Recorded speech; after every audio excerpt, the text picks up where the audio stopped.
The airport was already alive with noise when Hauser reached the gate, rolling suitcases, echoing announcements, and the restless hum of travelers chasing time. His passport was in his hand, his boarding pass folded neatly, but his heart was somewhere else. His cello case was not beside him.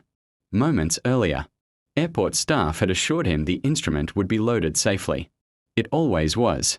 His cello had crossed oceans, survived storms, and stood beside him on the world's greatest stages.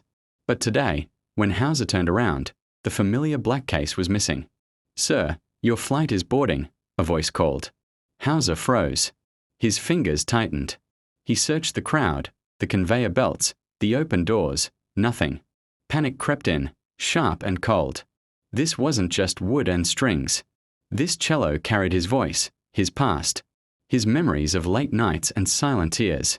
The doors closed. The plane took off without the cello. Hours later, Hauser arrived in a foreign city under grey skies. Fans waited outside the terminal, cheering, holding posters, unaware that something essential had been left behind. He smiled for them, but inside, his chest felt hollow. That night, he sat alone in his hotel room. The stage lights awaited him tomorrow. Thousands of tickets sold. And yet, the space beside the chair was empty. Then the phone rang. "Sir, we found your cello," the airline manager said nervously, "but it won't arrive before your concert." Silence followed.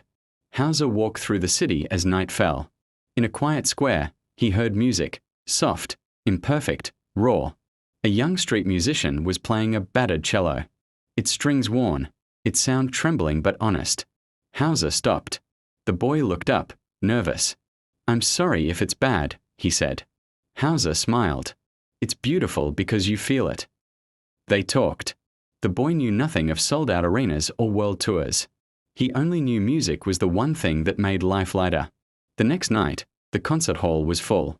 Whispers spread when Hauser walked on stage carrying a different cello. No orchestra introduction. No grand speech. He played. Not with perfection, but with soul. Every note carried the story of loss, trust, and connection. The audience felt it. Some cried. Some closed their eyes. When the final note faded, the hall erupted. Hours later, backstage, a familiar case finally arrived. Hauser opened it gently. He touched the strings.